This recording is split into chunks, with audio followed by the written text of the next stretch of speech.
to be anything other than what I've been trying to be lately. All I have to do is think of me, and I'll be just fine. Season 4 of One Tree Hill. People, listen. My name is Mike Knoxxx. That is the lovely Captain Shaykespeare. How you doing this afternoon, my lady? I'm doing good. I'm enjoying my Thursday. My dog's sleeping over there, so that's nice. Ah, she's not invading the show this time. No, thank Ah. God. No, she's cute. She's welcome anytime. Come on, wake her up. Anything's possible. She's- Her mouth if I wake her up. I'm going to say this before we get into season 4 of One Tree Hill and we discuss this amazing season. I'm going to say this much. A lot again happened. Again, running from season 2, 3, and 4, it's like one big ass, just I don't even know where it cuts itself in.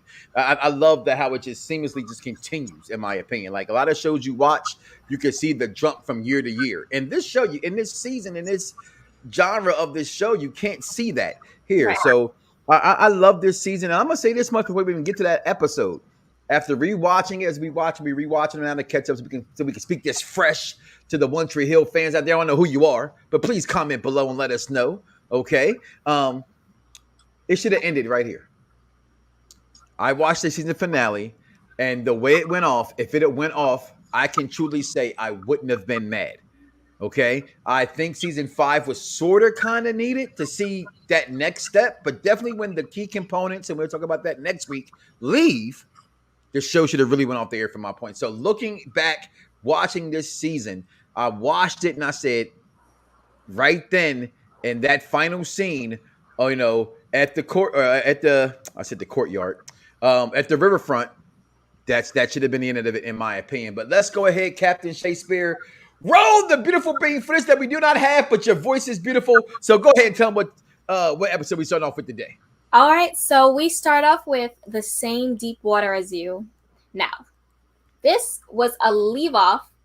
We left off with, Rachel being dramatic, doing the absolute most, driving her and Cooper off of the bridge because he didn't want to be with her anymore.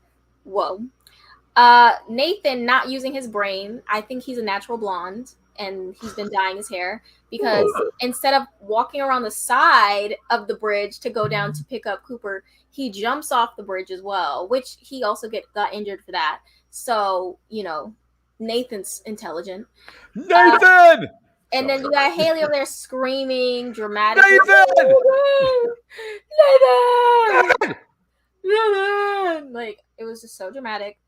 And then you have actually, if we have do we have the photo? I have them all. It's just I told you what happened. Even download them now. It's just like I can just delete them all and download it over. That's what I'm gonna do. So just keep talking. Go ahead. I'm just gonna delete my whole folder. All right. So we have Lucas and Karen. They drive up. They see the wreckage, and of course, Lucas, the only smart one, goes from the side. He goes down the side to go pick up and help Nathan and Cooper because apparently the natural blonde is actually not a natural blonde. I thought you said he was a natural blonde. But he wasn't acting like one. Nathan was acting like a natural blonde with the dumb ass. Nathan did what Nathan was supposed to do. That is offensive to us. Come on. He injured himself. He did. He could have. Yeah, he had like a whole cut. He could have just went around the side. This man. So they come. Lucas comes and he obviously helps. They pull them out. Cooper is in bad shape. I believe he was in a coma at the time. So they bring them in to the hospital. Stupid computer. And Rachel is. Oh my god, this girl! Like literally, she's so exhausting. She's such an exhausting character that not very often takes accountability for being awful. She's just worried about Cooper. Cooper, girl, you're not worried because you drove this man off the bridge. Where was the worry when you drove this man off the bridge? Where was the worry when you drew this man off the bridge? I don't know. Maybe when she realized that she was fucked up. People do fuck up. She definitely fucked up. Rachel is crazy. When you F up, it's like, sorry, I overcharged your car. Not I drove you off of a bridge and almost killed you. That's a Well, little bit more. And Cooper responded to that the way that any man should. That man dipped out the whole town before she could even get to him. That man wanted to be gone. he definitely. We didn't see Coop ever again after that. Look how pitiful she looks right there. Yeah, She's just sitting just there while these idiots just Nathan's gone. What is he supposed to do? That's what I'm saying. Nathan's a hero. Get off of Nathan's he's back. a hero, but he definitely could have found a better way to get into the water. Like, he could have saved himself a little cut, a little pain. I just never seen it. So, and then we also have the continuation of Brooke being dramatic.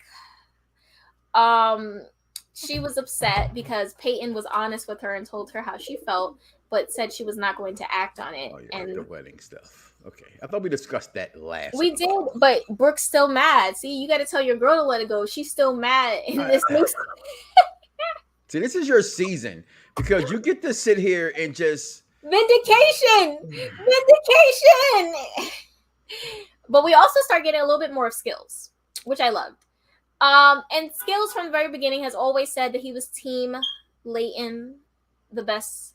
We know that. And he also calls Lucas out because I guess Brooke told everyone about how him and Peyton kissed, because that's how Brooke deals with things.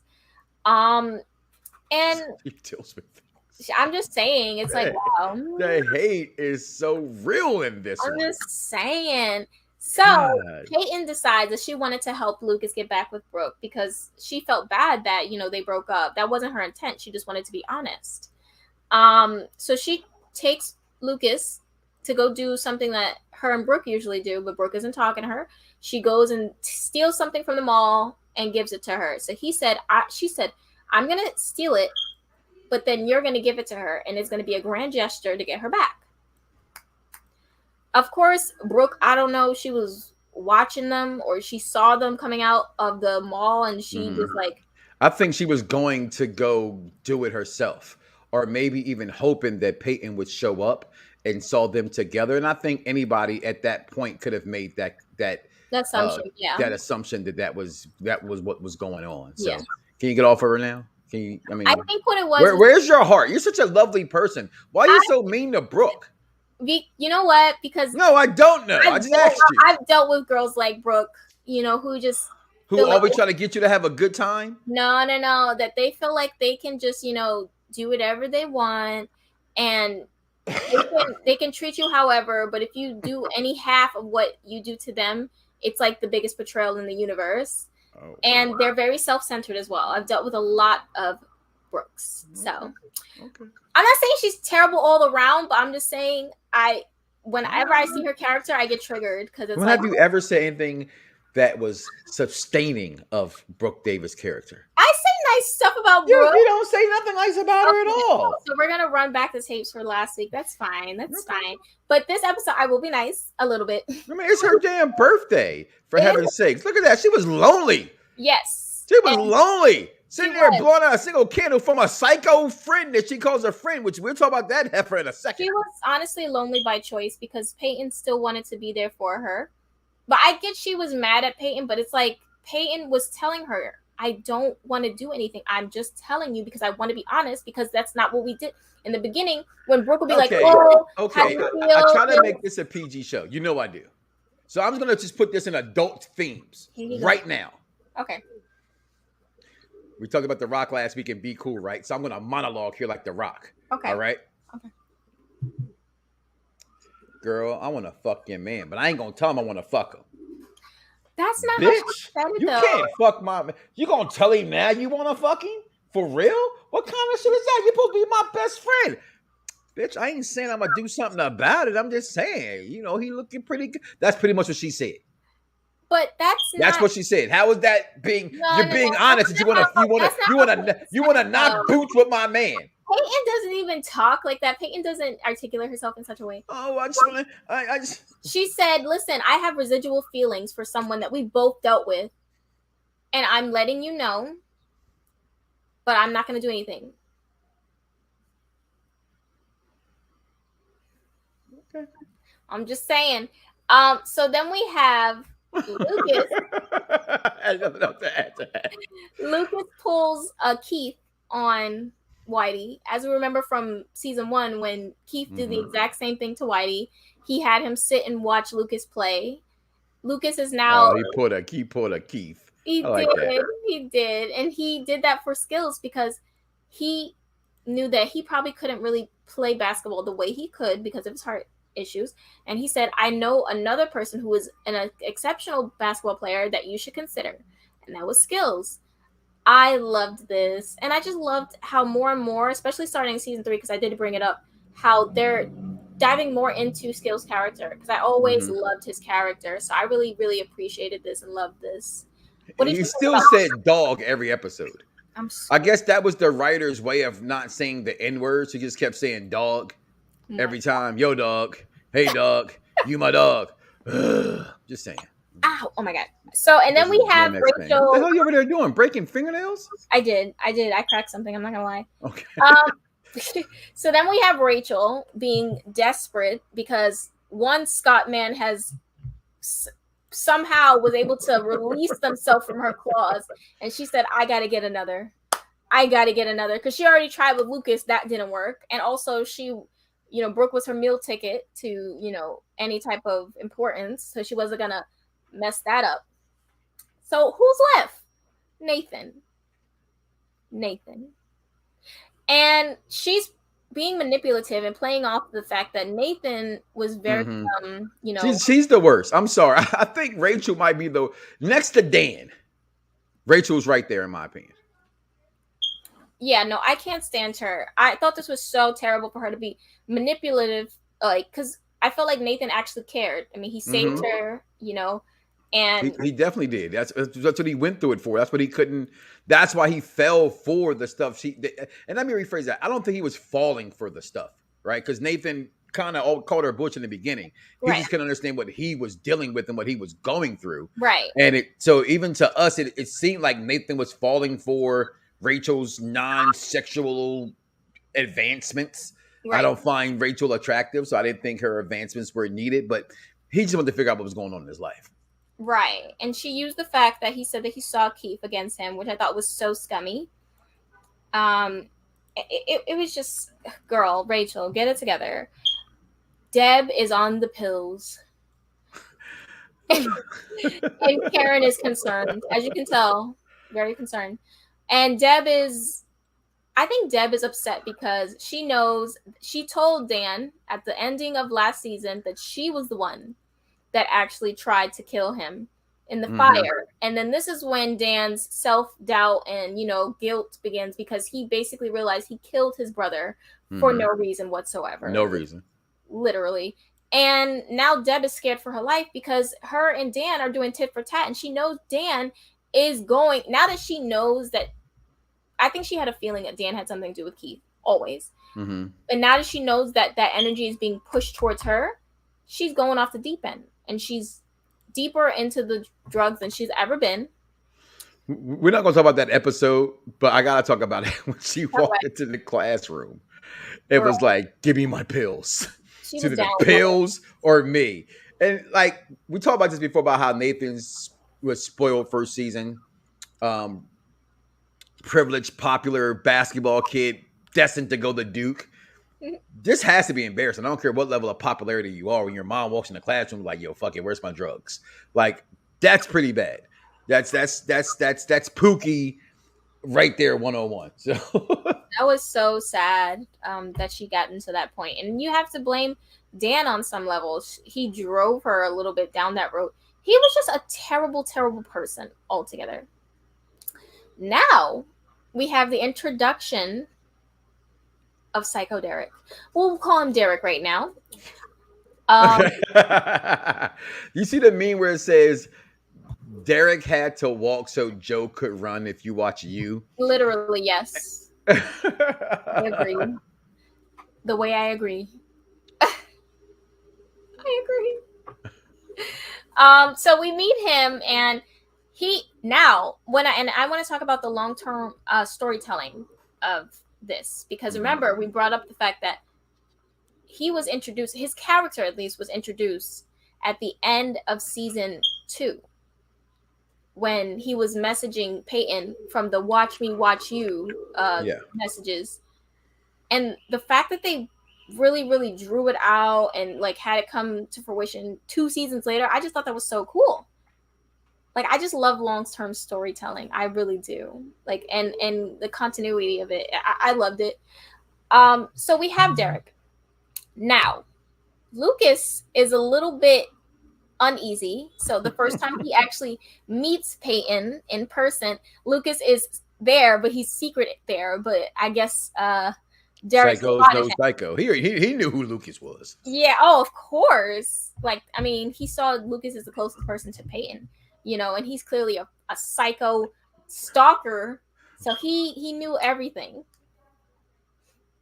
What did you feel about Derek and this whole like first meeting?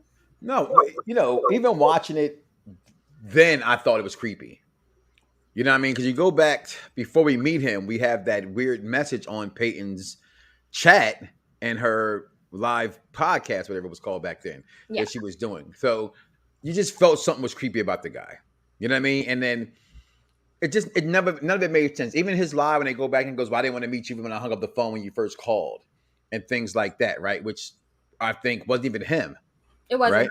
Right? It was probably the real It was the real Derek, yeah. Derek that hung up the phone. So just that's your girl being dumb to me. Hoping and wishing for love. Yep. You can't look for love so hard, so desperately. It's like this new show my wife is watching. I was in the grocery store this morning. They're talking about something on the Tinder Bandit or some shit on Netflix. Tinder Swindler. The Tinder Swindler. Like, and I hear them. I'm like, I've never heard like women talk like, "Oh my god, girl, I'm never going on Tinder." Like, your dumbass sent me on Tinder in the first place. That's just me. All right, like, come on, y'all so nasty today. But at this point, Peyton was just she's lost a lot. She's lost a lot, and she's looking for something to connect. Exactly, to connect with and fall in love with. That connection to Ellie. So, and that was Derek. That was Derek. Yeah. So that sucked, and that sucked that he. I hear the New York traffic. That's honestly, it's so sad. I can't. But okay, so then we move on to Brooke being so vile. I mean, there it is again. No, I'm sorry. The worst parts of her came out this season. They did.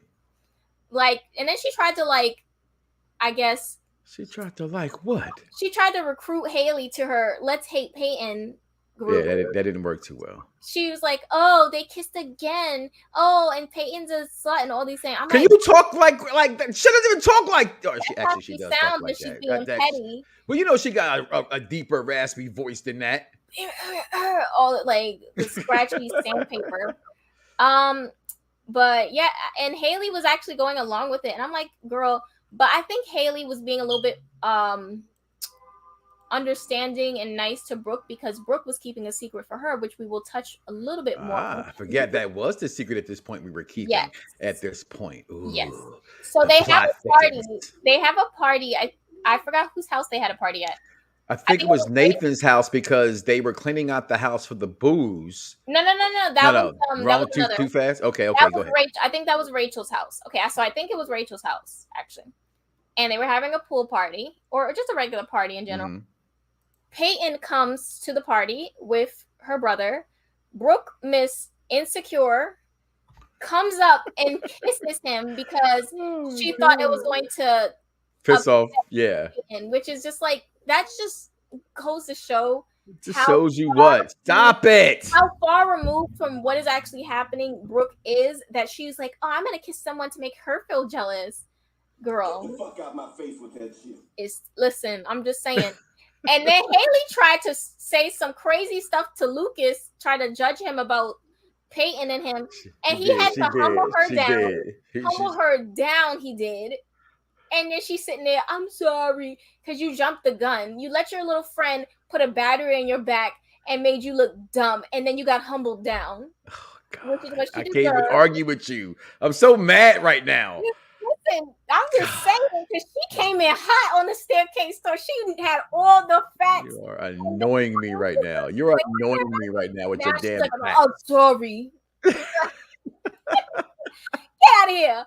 But also, before the episode's over, can we talk about also Mouth being upset with another man in town? And he actually had anger with Derek because he's like, another hot guy is in town. This is taking away from what I get. And he was upset that Brooke kissed him. Listen, y'all gonna leave to me. This is embarrassing. Y'all gonna leave Mouth alone. McFadden, this is crazy. Y'all gonna leave old Minkus out of this, all right? Minkus had a hell of a character growth, and he went through a lot in the series of One Tree Hill. Okay? He went from being geek to being chic just because he ended up having his friend get popular by being Lucas's sidekick. Okay? And so for a geek, and I'm not saying anything about geeks and nerds, but that's the role he played on TV, all right? Being the geeky guy, funny-looking guy, no girls, he started getting some hot girls. That's all I'm saying. He was more Brooks' sidekick, if anything. He was more Brooks' roadie. Yeah, definitely. yes, Miss Davis. That's why I can't wait to talk about the last episode. We need that picture, Miss. You give me all the pictures that go to your narrative. But him jumping off that roof, that was big. I forgot. That was big. It's a big role. Talk about that later. Continue. I digress. So then we have, right before the episode ends, this is revealed to us, and this is creepy down. The Dark Angel Peyton, her old psycho ass. I'm just trying to figure out why he would tattoo this whole thing on his back. And so now we're aware this man is crazy, and he is not. Well, okay, we're not sure if it's her brother or not, but we are 100% certain he is crazy at this point. Clearly. Now we move on to. Hold on. You call it madness. Oh. But I call it love. I call it love. Yes. Oh, actually, if I wanted to dive a little bit into Can't Stop. Hold on a second. Can't Stop, Won't Stop. Rockefeller Records. We get down, baby. We get down. Girls that love us. Oh, I'm sorry. Wrong song. Okay, I actually we're in the right place. So we have I Love You, I've Chosen Darkness. This is where we start to, be more informed about the fact that Haley is the one who's actually pregnant, and it's not Brooke. And I love that episode. You said, "Can I do it? Can I do it?" Yes, I am not the slut. Haley's the one that's pregnant. I didn't like that. That just felt tacky to me. To be honest, it wasn't tacky. She was being. Listen, don't tell you go with that bullshit again. He could have just said it and said what? The whole school thinks that she's knocked up by they don't even know because Brooke's kind of promiscuous. Okay, so it was only right for her to stand up, declare her name. It's not going to be dramatic. You will not have Brooke Davis slander. Oh, it's coming. It's going to get worse. Without defending the girl, where slander needs to be slandered, we will allow it. But when it doesn't need to be allowed, I will deny you. So basically, Nathan is not too happy about this because he feels like it's going to mess up he's letting Dan be in his ear, which is like, why do y'all allow Dan to be in your ear? This man is terrible. Still their father. But he's like literally the king of bad advice. Literally at every turn, just bad advice. And y'all keep taking I don't understand. So he's being rude to Haley. He's like, she was just like, oh, how do you feel? And he was just like, oh, like, I gotta go do something because I'm not about to give up my dream. Nobody said none of that, Nathan. You happy to have your child or not? Yay or nay? What? This man, first of all, just a season ago, they got into it about the birth control. 2 seasons ago about the birth control. His dad said this is exactly what would happen. Now, I'm not defending Dan because, we saw the haircut from last week, him and Steve Sanders. Okay, so we know he's always been a douchebag. Okay, with his douchebag haircut, his douchebag money like suits. That for him to be worried about somebody trying to lock him down. He's the one that locked him down. He has every right to be like, damn, Haley, I just get this big opportunity, and now you're going to sit here and tell me you're pregnant? That's any teenager, natural, even an adult male's natural response. That's all I'm saying. I know. I totally get that. I just feel like he should have been a little bit more happy at least. You can't be happy. At the moment, y'all girls act like we are from Venus. That is you guys. Okay. I don't know. Okay. Let me see. You girls lead with emotions. Men lead with conscious effort thoughts. All right, I know some out there saying this guy is really lying because some men don't think. I'm saying, I was about to say, Okay. I know you All did. right, I did. I went there. I was completely wrong. I was like, I'm gonna I shut was up gonna now. let you have it. And then you No, said that. I'm gonna shut up now because clearly. I was about to let you have it until you said that. So now we have Peyton figures out everything she needs to know about Psycho Derek. Because, and you know what's funny? Lucas a lot of shit because Peyton's stupid. Oh my gosh. I think she was just blissfully ignorant because she wanted to believe that nothing was blissfully ignorant. That's what we call it these days when we're stupid. Oh, for goodness sake. So Lucas was worried about Derek the entire time. He found a girl in the hospital who had the same cut where Peyton was shot with her jacket that Derek stole when they were at the concert so he could sniff it weirdly and have weird prostitutes wear it to this sounds crazy. And Lucas is like, oh, I found your jacket. First of all, why didn't you wash it? It was just on a whole prostitute. You could have washed it and then gave it to her. But anyways, I don't know. That's just me. It felt unsanitary. It did feel unsanitary. Just saying. And Lucas just doesn't. And then you got, I don't know how. I'm sorry, but that was one of the weirdest, most ridiculous scenes I've ever seen in One Tree Hill. What part? Standing on the bridge. Joe, yes. Listen, that's the picture we needed to find, yo, because I couldn't find it. That dude stood. First of all, I was watching that like nobody sees this mother sucker back here just standing looking like he's just wife beater on. You know what I'm saying? He's sweating. I'm like, what was you doing? Why are you sweating like this? I want to know. I get it's Carolina, but it gets hot there too. I'm just saying, but damn, he had smoked some crack and everything. He was revved up. He was steaming, beaming. Shout out to Willie Beeman. Okay, UPRE here. Unpopular review. Okay, forgot to announce that at the beginning of the show. I apologize. Unpopular review. You are watching the Unpopular Review entertainment portion of the program where we're talking about One Tree Hill season 4. But yeah, Derek. That man was crazy. But shout out to Lucas because one thing about him, he gonna protect Peyton. I'm sorry, that's one thing about him, and nobody can ever take that from that man. Gonna protect Peyton. He gonna protect any of them. Well, yes, but he really, he is a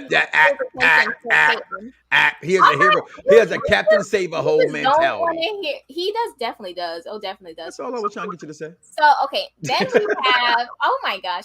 So now we have. Look at her face. Look at her face. I think she was turned on. He does call her a tease later. She might have been turned on by this. He is kind of cute. But anyways. What? Derek? Derek is cute. Derek is cute. I'm not going to argue about this. He is cute. Derek is cute. Okay. Listen, I'm not a girl. I can't say debate that. The silence is so loud. The silence is loud. Okay. So basically, Peyton was trying to get away from him because she was like, oh, yeah, I'm gonna just go home. It's all right. Like she was scared because she went to his hotel and found her picture with her mother. Mm-hmm. What the hell, Derek? What is going on with you, sir? And so she ends up changing at Lucas's because she was scared. And then she goes to the banquet where, Nathan talks about how he picked to be, on the team. Well, whatever team, whatever. I think it was Duke. He was, I think it was Duke. He got picked to go to Duke University. I forgot. And then after that, he then got the news that she was pregnant. Pregos. And so they do that kind of stuff, rescind scholarships for people who have kids when they're, that's an extra responsibility that the schools don't ask for that, so that's all. All right. And so basically Peyton had a panic attack because she just was like thinking about Peyton does. Oh, for goodness sake. Can she's allowed at this point. She's a stalker, for God's sakes. Allow her that. You never had a stalker before? No. All right, me neither. Go ahead. I can't even make something like that. Basically, he follows her to the house. Peyton gets there, and he's still trying to comfort her. Now we meet the real Derek, who comes in to defend Peyton and gets put down by this man, because they say crazy people have really a lot of strength. And we see that because this man was just like taser, getting hit with everything but the kitchen sink, and just getting up. Just getting up. This man was juiced. He would not stop coming. That's what they say when you're psychos, and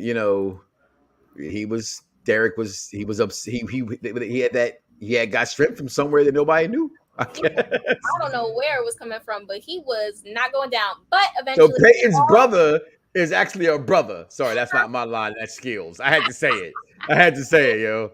Shout out to my man. I thought it was a good swerve. I thought it was a good swerve to be like, oh, like he's actually a person of color. I thought that was cool, because I think that was their way, even with skills. I think that was their way of kind of like, infiltrating more people of color. Because I think that was something it lasted for how many episodes? Exactly. I know, no, definitely. It took them a while, but how much did brother Derek last? You're right. That's what I'm talking about. He wasn't even long enough for a hot cup of soup. I'm screaming. So Derek and Lucas work together, and they throw the other Derek, crazy Derek, whose name is actually Ian. His name is actually Ian, so we'll call him Ian for now. So crazy Derek better. But all right. Okay, so we can call him. You actually Crazy Derek. Crazy Derek. We'll call him Crazy Derek. So they knock him out the window. I'm trying to figure out how he had time to get all these pictures on the wall. This will never. Seriously, do you never think about that? How did he have time? First of all, One Tree Hill doesn't lock doors in Tree Hill, Carolina. We seemingly know that as a fact right now. All right, they do not lock doors. They don't believe in locked doors. People just show up in people's bedrooms. But the timeline of it, like, how did he have time? Yeah, she must have been gone all morning. Matter of fact, remember she wasn't there the night before. She stayed the night with Lucas the night before. What the hell, man? Derek, you crazy. So they knock him out, and somehow he gets up because this man is juiced. As I just said before, this man is juiced. He cannot be hurt. Like, he's not be contained. He walks so Thanos could run at this point, because this man is not going down without a fight. They come down there, and he's gone. Peyton's obviously distressed by this. And that sucks for her. So then we go in. Look at her face. Sorry. That's the best acting that woman's ever done. Go ahead. So she was doing her thing this season. You can't even she was doing her thing with her acting. The acting, she was doing her thing. So now we have Where Did You Sleep Last Night? This is a continuation to, Peyton still being very depressed about, hold on a second. Yes, being very depressed about Psycho Derek and, everything that happened. She's going to school, but she is very, I can't think of the word, but guarded. She's in herself. She's wearing a hat. She's not herself. Mm-hmm. And this is also when we find out that the guy that Brooke found online that Rachel signed her up for when she lied about her age is her teacher. Yeah.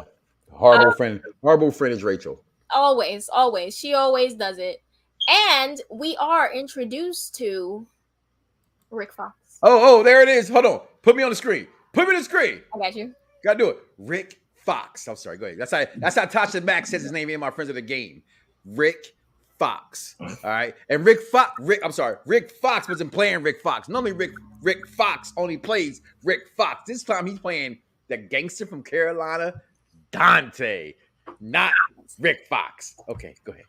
I'm crying. That's so funny. He always does play himself. But we're introduced to him. Nathan is down on his luck, and he looks to his father for help.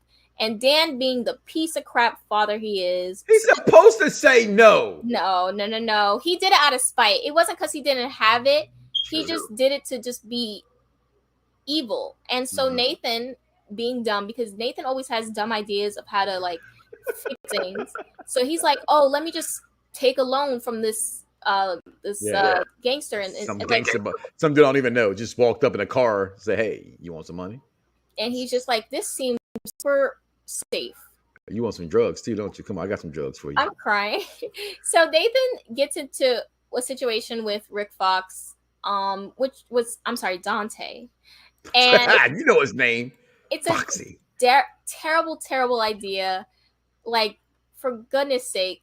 And then you have the brother who's pretending like he doesn't care about Peyton, but he's sitting outside her house every night staking out to make sure that Psycho Derek doesn't get in. And Lucas confronts him about this. He says, just be there for her. It's not that hard. You know that you care for her, so just be there for her. Be a man. Oh, sorry. I almost said his name. Oh my goodness. I almost said his name. So this whole episode was basically Peyton trying to, it was strongly centered around Peyton and Nathan. Those were the two main people. And I felt bad because Peyton couldn't even sleep in her room. But Derek kind of like called her out. He said, what, are you just going to be a crying girl all the time? You got to I've been saying for the first 3-4 seasons here. No, but she needed to hear it in the show. And I guess we had to be patient and wait for that time where someone says, you can't be the victim. You have to fight back. So he helped her with that. And so we have this closing where Peyton is finally in her room. Mm-hmm. And she shuts off the lights because she hadn't been shutting off the lights. Yeah, she's been keeping the lights on. I mean, rightfully so. Yeah. So I love that. And I love the growth of this friendship too, as well. So now we move on to nothing left to say but goodbye. Oh, it starts to get juicy here. Oh, yeah. Oh, yes. I'm talking about like wet, snotty, nasty, juicy. I gotta go. Like okay, imagine. Like my son's boogers. Oh! All right. So now what we left off is Peyton is still every once in a while staying with Lucas when she's scared. And so Brooke decides randomly that she wants to have something with Lucas again. So she comes to us. Oh, this photo's, oh my goodness. We'll go to that photo was so grainy, it was terrible. So now Brooke goes and she wants to, go on a date. She wants to take him to the banquet. Now, Peyton was gonna ask Lucas to the banquet, but she was scared and she kind of dragged her feet. So Brooke asked him first. And so Peyton ended up, because Derek was pushing her to ask him out, to say, you can tell that you like him, ask him out. But she was afraid. Have some balls, Peyton. Brooke asked Lucas to go, and it was honestly out of spite. And she's like, oh, just remember, Peyton, I gave him to you, and I can take him back. Just so embarrassing. It's not embarrassing. It was embarrassing. It's not embarrassing. She's letting her know, if I want to F your man, I can F your man. She clearly proved that when she saw that, in season 1 that her and Lucas were a thing, and she still threw herself at him. So what thing were they? They kissed in front of her. They kissed. Okay, she dared him. She said, what was the dare, she though? Dared what him, was the dare? What was the dare? I dare you to kiss Lucas. No. The dare was, and I'm going to verbatim say what she said, show us how you really feel about Lucas. Okay. Done. Well, hold on. Don't be done, because that night we all think they finna do the humbo jumbo horizontally, and Lucas is spitting all that hot ooh, I want you, I need you. That's what I've been waiting for. And all she wanted was some penis implants. So sorry, you lost that one, because at that time all she wanted was the D.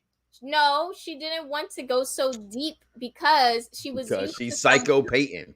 No, because she was used to being with Nathan, who honestly never delved deep into her. It was always surface level, physical. So that's what she was used to. And she wasn't used to what Lucas was giving her, which was like unconditional love. It was unconditional. It was stability. And it was someone who she felt was never going to leave, which is what she's not used to. So she ran away. Because everyone leaves. Exactly. So then we have them. Dan takes Karen. And I'm just like, Dan, please go to hell. Yeah. He's with your stupid douchebag haircut and your douchebag suit and your douchebag money. He was so trifling for this. I'm so sorry. He was so trifling. Trying to make amends. What happens when you fucked up? And I thought it was cute that Peyton ended up taking Derek instead. I thought that was so beautiful. I thought her dress was stunning. Also, Rachel is a douchebag because maybe, but stunning. Rachel was a douchebag this episode because she lied. Like, it's just the way that she goes. She's bad. She's really bad. The wrong thing all the time. She's like, what's the right way to go about this? Okay, good. I just wanted to know so I can completely not ever do that. I'm going to make you cheat. You know what I'm saying? She's like, oh, okay, so she lies and says that she's bad at math so that she could have Haley tutor her, so that she could steal the tutor key so she could give it to Brooke. When in all of this time that you knew that Brooke was failing math, you could have just told her and she could have studied and done it the right way instead of all of this. But we will delve more deeper into that. I'm just saying, Rachel spent this entire episode begging Haley to tutor her, and Haley was like, no. And then even Brooke kind of made Haley feel bad and like want to help Rachel. Anyways, so this is when Brooke also started to realize some shits and mistakes that she's made too. Go ahead. Always trying to forget BD. B. Davis. When if I shove, I don't tell you, go Brooke yourself the way you treating her. This is like the 5th time you said this. Well, can you keep just deserving it? I don't know. Oh my gosh. So basically, Whitey says his speech about his love for Camilla. And in that moment, that changed everything. That changed the trajectory of the entire season and the rest of this show. Absolutely. Brooke knew, Lucas knew. They weren't talking about the other. And then, so from then on, Brooke just knew that it wasn't for them. And even Peyton was like, girl, like, if you're going to ask him out, mean it. Don't just ask him out to spite me. That's childish. Which it was. She didn't say it was childish. That's not the word she used. That's what she was basically getting at. I'll be paraphrasing and shit. Okay. In my language. Yeah, I had to bring it down. Got it. Just making sure. So I thought that was, oh my God. Can we talk about the joke that Karen made? Because no, actually it was Dan. Because Tim, who we haven't seen in a while. Jesus. Because that's right. He's in he's been put in special ed. High school. Tim's mom tried to clock them, and Dan came in with the KO, and she didn't have nothing to say. It was pretty funny. Wow. They did just write him completely out of the show. She just felt, because honestly, after a while, he did feel out of place. Like, I feel like they were all maturing, and Tim was just kind of staying in one thing. And they already had, they had too many, variety act characters, for the punchlines. So it was like somebody had to be dropped, and... Sorry, Tim. You didn't have enough of a storyline. You didn't have enough of a storyline, Tim. Sorry, I gotta go. So Nathan has been point shaving. He's been shaving points for Dante so he could have money for him and Haley. Now, this is a problem because you can't do it. It's illegal to point shave in gaming, period. But the reason why, because gambling is a big thing. Yeah. He owed it money, couldn't pay Dante back. Dante raised the stakes and said, okay, listen here, y'all favor to win by 10 points. Just don't win by 10. And we'll clear your debt up. Well, the rest is history, as Captain Shaykespeare will tell you why. Rick Fox, a.k.a. Dante, is a liar. He keeps coming back. He keeps asking more from Nathan, and Nathan feels stuck because when he tried to say no, they threatened him. They threatened to break his legs so he couldn't play basketball. We talked about that episode last week, how the one time we ever seen an alley in Tree Hill, they come out of the diner, they give Haley this big old tip, right? No pun intended. And hey, stay away from her. We're done. We're finished. I did your point saving. And how do you describe this random pipe next to Karen's cafe? Like, just this pipe's here, and threaten to, end his career and tell everybody, and then say, oh, we're not worried about just hurting you. We'll hurt everybody. So it gets serious. Exactly. I just thought that whole scene was hilarious because you have Haley like, oh my God, yay, everything's looking up. I just got this crazy good tip. And Nathan's like, oh, really? She points to the table. He's like, the way he just turned around and was so flustered. He's like, what is happening? I just thought that was hilarious.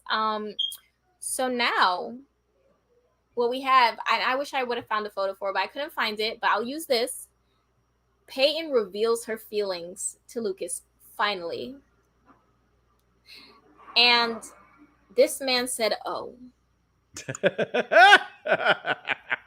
man said, oh. What was he supposed to say?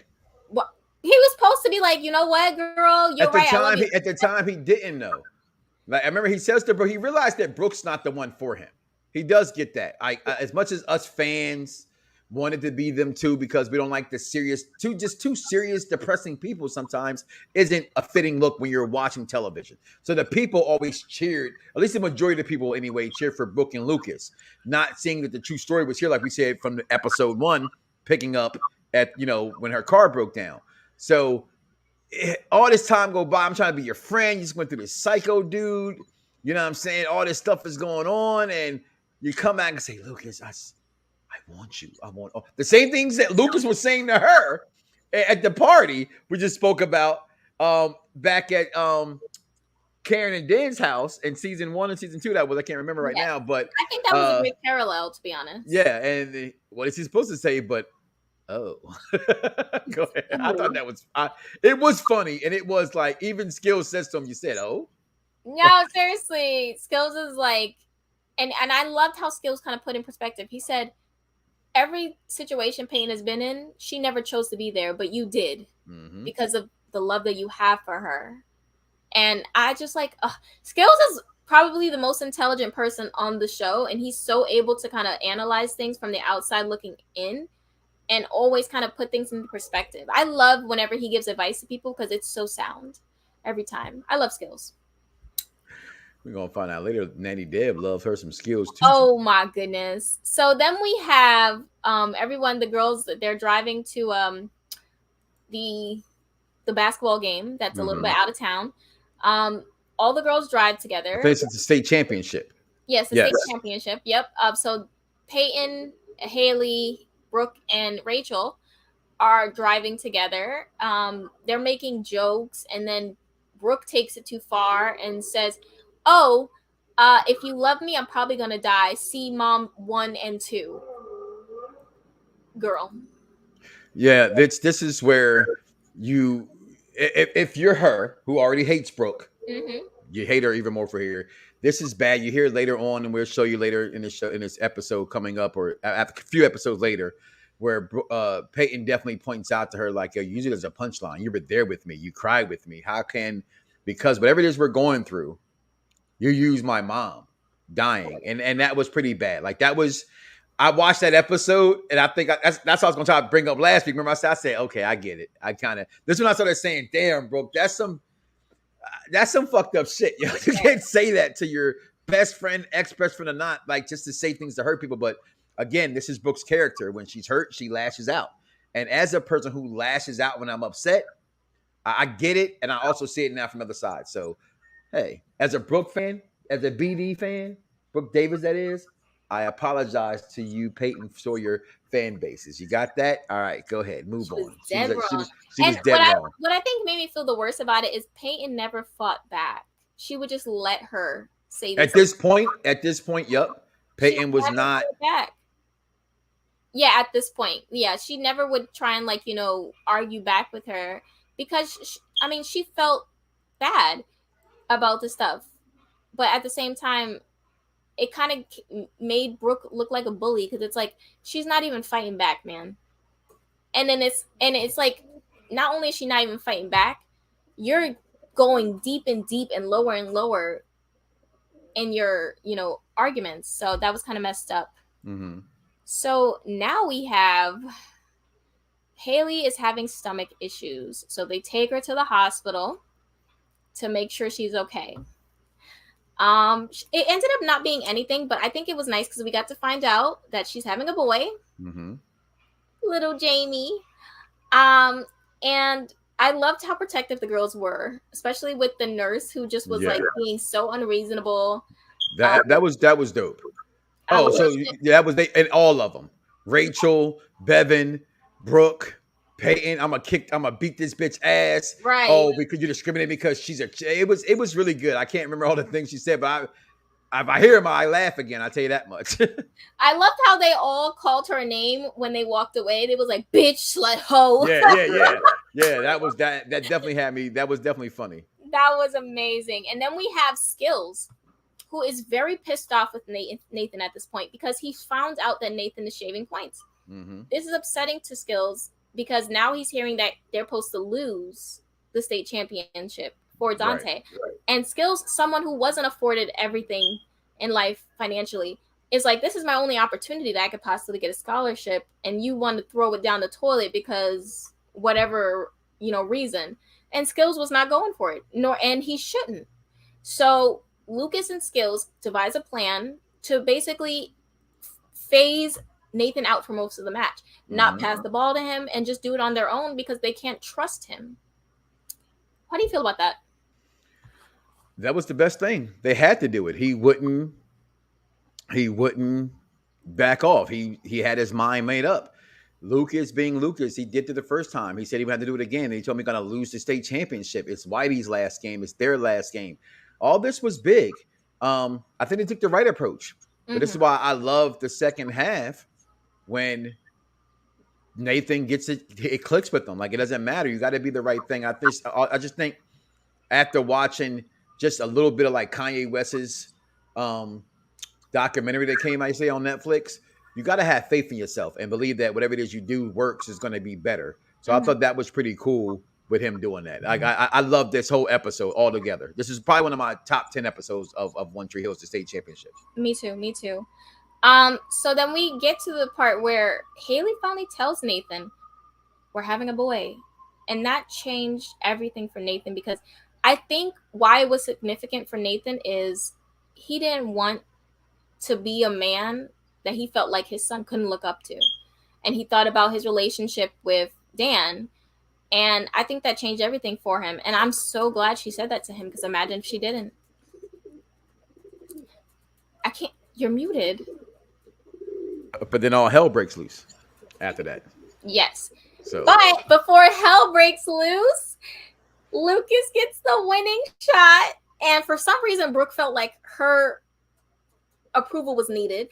But whatever. What? Your thing. How do you get that from this? That is not at all what that was. There you go. You continue to have the Brooke Davis slander. I'm just saying. But I also did like that she said, this is a dream come true. So who do you want standing next to you? Which is the same thing that Peyton said to Lucas on episode 1 of this season. Yeah. And he said Brooke. And then Brooke asked Lucas. The same thing. He says Peyton. But go back before that, though. Nathan, again, being selfless, not taking the last shot, pushing that ball to his brother, who he knew could shoot. That's the shot that we couldn't find it. But Lucas hitting that game-winning shot to win the state championship. Gigi Savario on commentary with Mouth. This was a great episode, a great scene. Again, this is a guy who watched this show, watching this thinking, a show about two white dudes playing basketball that has, like, basketball is the undertone of this show in every way possible. But it reeled me in and it kept me. And this was one of the culminations of that basketball in this scene, because Nathan was that good. Lucas could play ball. He just wasn't Nathan. So I thought this was great. I thought even from their standpoint of their building blocks and where they came from playing ball on the court against each other, the games where they were freezing each other out, all that kind of stuff, I thought that was great. That's all. I had to get that part out. I definitely agree with everything you just said. I thought it was a beautiful moment. It's one of my favorite episodes. So somebody asked me the other day, I said my favorite episode in general is Some You Give Away. One of that. Just everything about that episode was just great. And also we got this amazing moment as Heartbeats plays in the background.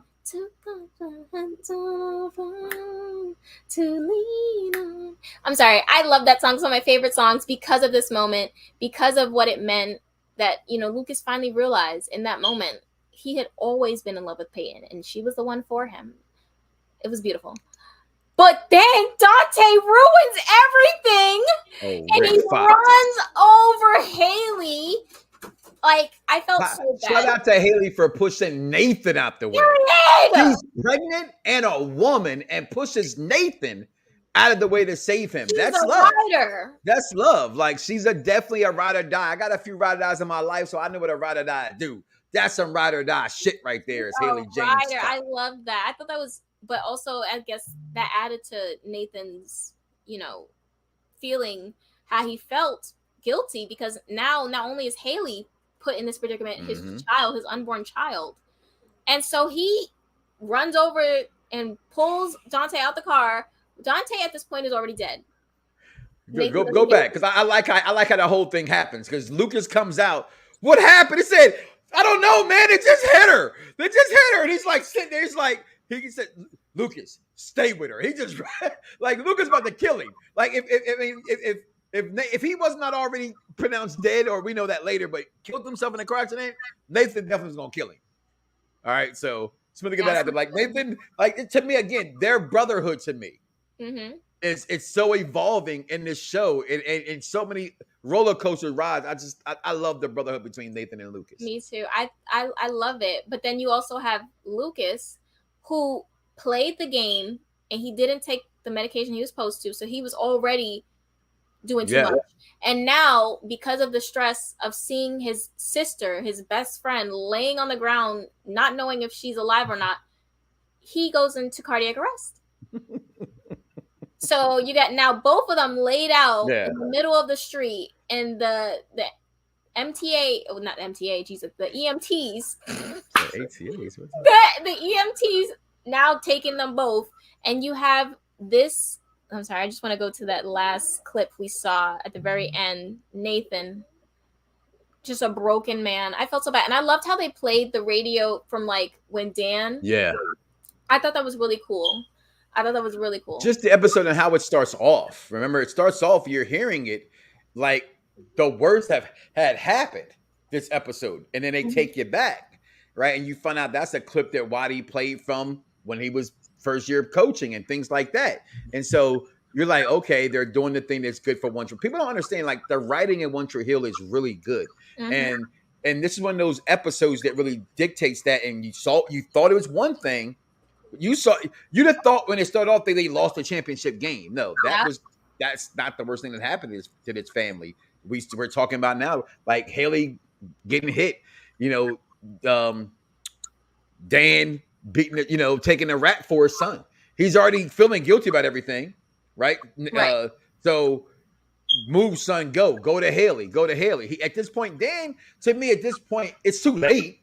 It's definitely too late. Yeah. But Dan's trying to redeem the things that has happened to him in his life. And again, I just thought, to me, again, one of my favorite episodes of the entire seasons. It's definitely my top 5, if not of the entire series in itself. So I love the state championship game. Yeah, and I agree. Yeah, Dan was definitely trying to make amends.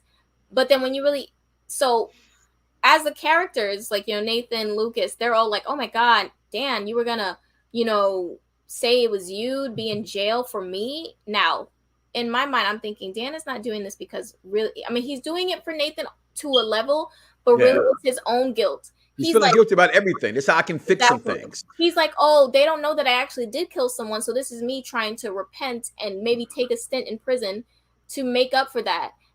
It's not because he's doing it out of the kindness of his heart. Because I think it was because of Nathan. I think both times when we seen, again, to me, I put him up to the worst fathers ever. Papa Pope, okay, Lucius Lyons.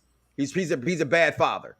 All right, but like those guys I just named, when it comes to their kids, really comes down to it, it's just a different kind of love, right? And so I love how he did that. You know what I mean? Again, let me rephrase. That's a lie. I didn't love how he did it. I think he did do it. I think he did do it because it was Nathan. The other stuff was just there.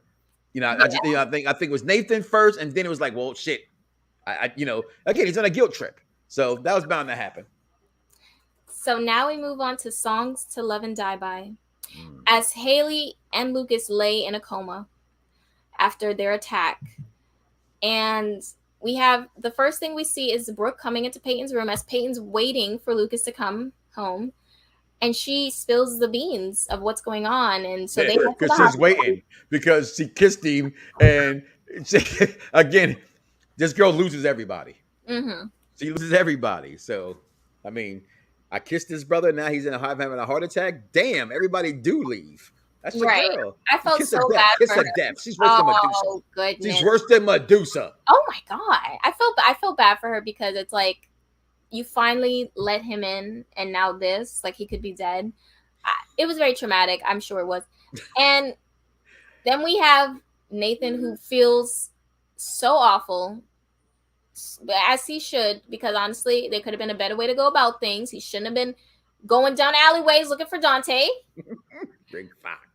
but I also feel really bad for him as well, because it's just kind of, it sucks, you know. It's a We're not sure if we can save your wife, let alone the baby.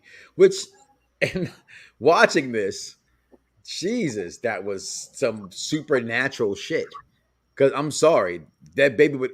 I mean, I don't know. There's only one he position that we know about, and that's God. But damn, that had them both survive. That's miraculous. Right. No, absolutely. I agree. And then you kind of have Peyton and Brooke kind of leaning on each other, because you have Nathan kind of in his own head. And then Brooke and Peyton were kind of, I think that they came to a point where they didn't want to fight about Lucas anymore. Yeah. Brooke decided she removed her hands from it. Peyton, you know, she's delving it. Everything is in its right place, I feel. Well, it's getting there. It's trying to get there. Yeah, so they were definitely leaning on each other. And Peyton asked her, "You think we could ever be friends how we used to be?" Not like we were. It can never be like it used to. But honestly, they ended up being the same way. No, I don't think. I don't. As a different vantage point looking at their friendship, I don't think they ever were what they were. They were changed forever. They were, but they were changed forever. Like they do get back to being best of friends, but the it was a different level of friendship. Like that hurt between Lucas was real, right? Because I think I feel that Brooke's character wanted just as much for love as Peyton's character wanted, and they were leaving in different ways. Where Peyton's loves were dying, right? Mm-hmm.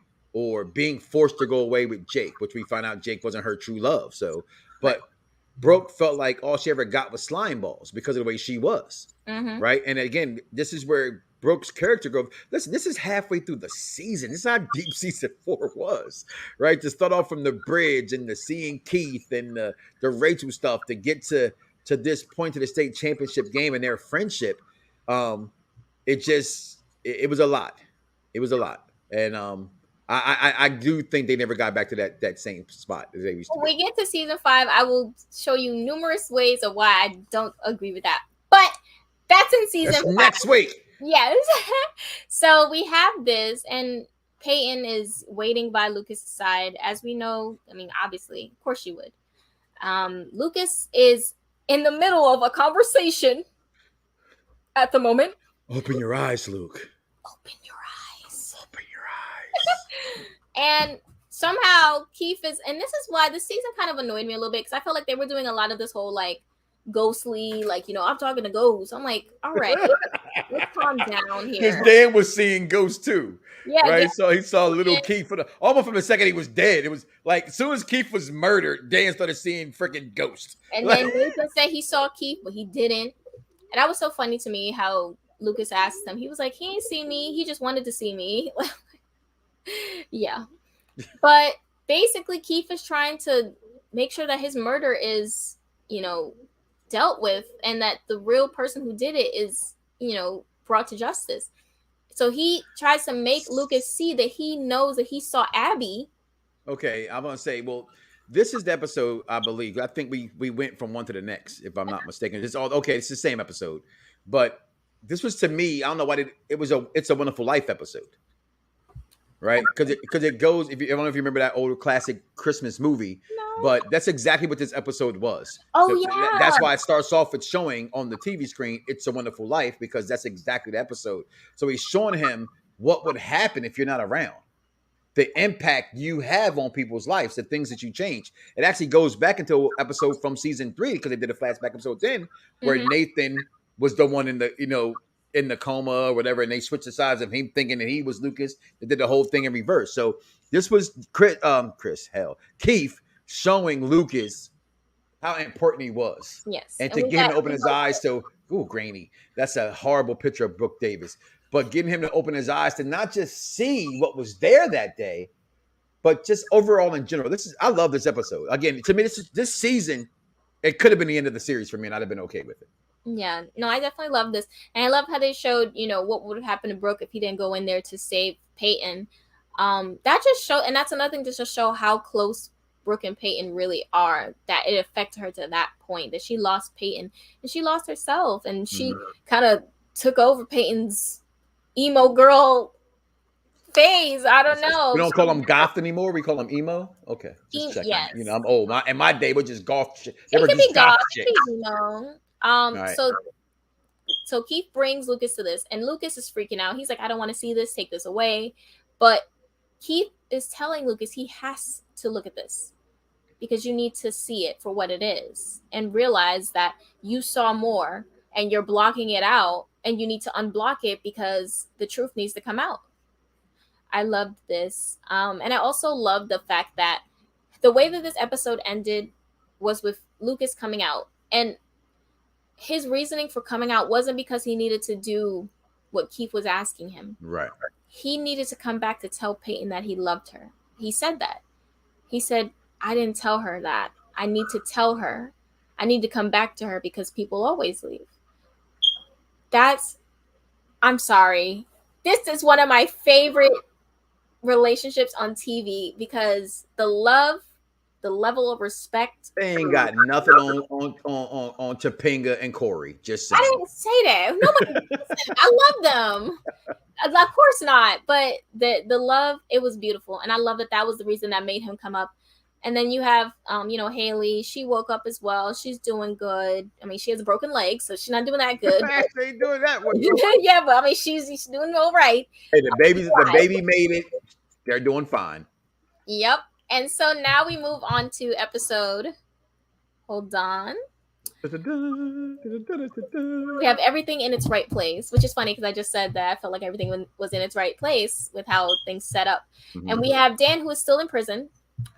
And Nathan feeling bad. And first of all, this is unrealistic because they're talking about the whole thing about how he's taking up for him and all this stuff. Don't the police listen to these phone calls? I don't know, yo. None of that stuff was happening. They're supposed to. That's for sure. I'm thinking, okay, the case is closed. Y'all already gave up all the information right now. But anyways, Nathan is just very thankful to Dan. And then Haley was feeling bad for Dante. Yeah, that's right. Because she didn't know what was going on. She just thought it was a man who accidentally hit them. Because that's just how Haley is. She's a sweet person that way. And so she was looking to kind of figure out oh, who's this person? We need to figure out who he is. And we can maybe reach out to his family. And Nathan's like, girl, please, enough. Nathan is like, girl, don't bring it up again every time she brings it up. And then he basically had to tell her. And Haley was so disappointed, as she should be, just when he finally spills the beans, and she ends up going to Karen's house to stay there.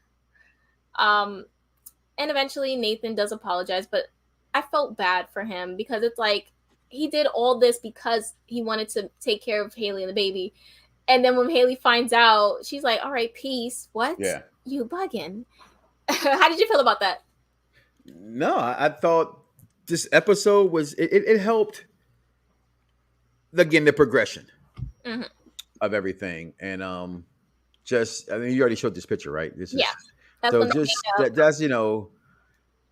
again, it pushed the envelope, and when you did something wrong, mm-hmm. that you're supposed to feel bad. An apology is worthless if you don't feel bad about what you're apologizing for. Mm-hmm. You know what I mean? So I think that Nathan, in this case, he felt generally bad. He knew what he had done, and especially when she's sitting here glorifying this guy when they're the bad guy. Right. So I thought that, that was needed.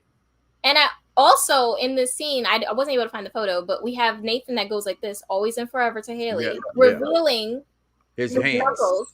And Karen, because she's just such an intelligent woman. The best parent on the show. Yep. She put two and two together immediately. And that's what we love about Karen. But she couldn't figure out the man she was thinking about getting back with shot her baby daddy. Yeah, what was that? Anyway, what was that knowledge, I think? Karen. So we move on to Resolve, the episode Resolve, and now we are introduced to Clean Teens. This episode, though, first of all, she did look good as hell in that damn. Oh yeah, they was killing it. Yeah. Okay, but again, at this point, she forced her to cheat. She did all these things because she really did force Brooke to cheat. If you watch the show, you're watching the view. We're telling the truth here. Yep. But then Brooke does acknowledge the fact, well, shit, let me go ahead and help me get this test. Right. So she wasn't completely pointless in this. And I'm going to tell you why I hate clean teens. Not that I hate the thought of clean teens, because we see they introduced Chase eventually. Yes. I don't know what show it was he was on. Well, it was But the OC. It was not the OC. It was it's another one. Laguna Beach. Laguna Beach. Yes, Laguna Beach. And I hated him on Laguna Beach, and he was an ass on Laguna Beach. Then they was. bring him to this show to try to change his whole attitude on this. Like I thought that's what his role was, trying to change his image for this show. And all I thought was Laguna Beach ass every time I saw him. Plus, I thought he was a bad actor. That's I want to get that out there. I want to make sure people knew I hate Chase. I started to like Chase a little towards the end, especially too damn corny. He was too damn corny. The later seasons, Chase came up. The later seasons, Chase came up, and Chuck knows that. Chuck knows that, all right? We're talking about Chuck. You can't do nothing wrong with Chuck. Go ahead. That was a great episode. So we have the clean teens, and I didn't really like it because I felt like they were hella judgmental. I'm like, girl, get up out of here. Get up out of here. So Brooke and Rachel, to avoid getting in trouble by the principal, pretend to be in clean teens now. Why did they come there in cat suits, but nobody questions anything in One Tree Hill? Never nothing. Like, why the hell y'all in the building so late at night? Like when the teacher that we got introduced to a while ago, you talked about when he just popped up in the class at night, in the middle of the night. It's the middle of the night. What the hell you doing? What are anybody doing in the school at this point in time? At time, right? It's like, what are you doing here? Oh, I'm just making sure the chairs are right. That's like, True Hill for you. What? Crazy. So also what we have in this episode is Nathan still doing things to get money. Skills gave him a hell of a proposal. He said, bro. I'm sorry, he didn't say bro, that's a lie. He said, dog. It's amateur night. And I know we could pull this off, dog. Like, let's go do this, dog. That's what I'm saying. They said dog so much in the damn episodes, but every time Skills was really trying to make some money, he wouldn't have brought Mouth. He would have got Lucas instead, but that's neither here nor there. So Skills comes out at the very end after Nathan and Mouth did all of the work, all of it. I just find this photo so hilarious. And that one girl on the side, oh, she was getting her life, huh? Yeah, because he didn't have the balls to come out there and do it. He talked all this trash, wanted all this money, and came out the end. I couldn't. I couldn't. And then we also have the cookie fight. The cookie dough fight between Leigh and, which I thought was so adorable. It was so wholesome. And I was loving getting this content because a lot of fans who are fans of the couple were waiting for this. And we were just getting fed. Loved it. Outstanding. It did take them 4 seasons to get to that point. Right. So we were just relishing in it. Okay. We were relishing. Now, okay, so hold on. Let me see. The next episode. Well, actually, we have a little bit more in Resolve. Season 4 is taking up a lot of time, boy. We was getting it in. It's a lot because it's so much substance. A lot of stuff happened in this season, yes. So they find Rachel at a bar taking off her shirt, and the clean teen woman, who's very judgmental, is like, girl. She was hot. She was beautiful, though. Yes, she really was. But she calls her out, and so she kicks Rachel out of the group. But Brooke gets to stay because Brooke wants to stay because at the... I don't want to say it, but she stayed for Chase. I'm not about to get into it, but she always did. Over her whatever. Friend. She did not. How does she put a man over her friend this time? She gonna allow her friend to be embarrassed.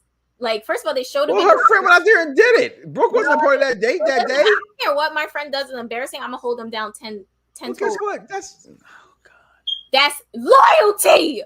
Okay. So now we have pictures of you, and I really didn't want to get a lot of pictures from that episode. Mm-hmm. I only had this one, which I really loved. I thought it was a really great, the message behind it was really great. It's a really good episode. This is where I think in this episode is more important, even with this picture, is the friendship that Haley gets with Skills. Right. And this episode, and this episode where the teacher comes in class is how well do you know your classmates? What's their last names? This and other. Go be creative. That was a good idea for a report. You know what I mean? Even that part of like here, let's just get if you go back to Remember the Titans. You ever watch that movie? They go, just go get some particulars. My father, your father. Let's get this over. It's just an assignment. No, these kids took the assignment seriously and they learned something from it. Yep. And I thought that was pretty cool. No, I did too. I did. I liked the stuff with Peyton and Nathan. I think again that was them showing that they did have a strong friendship before anything. So I like that. And again, I did like the stuff with Haley and Skills as well. I thought that was so necessary, so needed. The stuff with Brooke was cute, but it's like there it is. There it is. I'm it's just cute, saying why but she always, Get okay. the fuck out my face with that shit. I actually, okay, you know what? You're right. You gonna respect Brooke for what right. she You is. know what? You're right. I'm gonna, oh my goodness. That's Brooke. You're right. Davis. You know what? You're Clothes right. over I bros. wasn't gonna say nothing. I thought this was a good scene. That's why this is the only picture I took from. Yeah, but you had to put the butt in there though. Oh my goodness. And then the stuff with Lucas and the other girl who was like trying too hard to be super emo. Like she was doing a lot for me. And then she tried to like come at Peyton like, what do you have to be sad about? I'm like, bitch, because real fucking life. Shut up. What are you talking about? Well, no, but she made a point though. Like when they said you are a popular kid. Peyton has always tried to. The character of Peyton Sawyer is you have to know her, which is her friends who know what she went through. But for outsiders, which is you look at the graduation episode, it's a huge school. They don't know nothing. You know what I mean? They're looking at what they see, and that's what this assignment was. What do you know from what you see? And she's like, well, she thought she was goth. No, Peyton, you're not a loner. You're a cheerleader. You're dating the most popular boys in school. What are you talking about? With that, if the whole that girl was right, but no. You trying to defend Peyton instead of defending the girl who heard what she was asked was true. No, because she was trying to make it seem like Peyton was always this on top. I would agree with that if it wasn't for the fact that the whole episode where Derek attacked Peyton, and then that whole episode, people were whispering, staring at her, and then she felt like she couldn't be in the school because they were making fun of her for the situation. Okay, that doesn't mean that she still wasn't a popular kid. But she still dealt with things. She wasn't always. But she's still the popular girl in school. She's the second, the third most popular girl in the school. She tried to make it seem like she had no. She's still the second or third most popular girl in the school. Issues going on. And she was trying too hard to be emo. That's why she was pretending and telling her mom she was friends with Brooke, and she really wasn't because she's a loser. And that's just she's a loser. Read Lucas's book. That's all you're good for.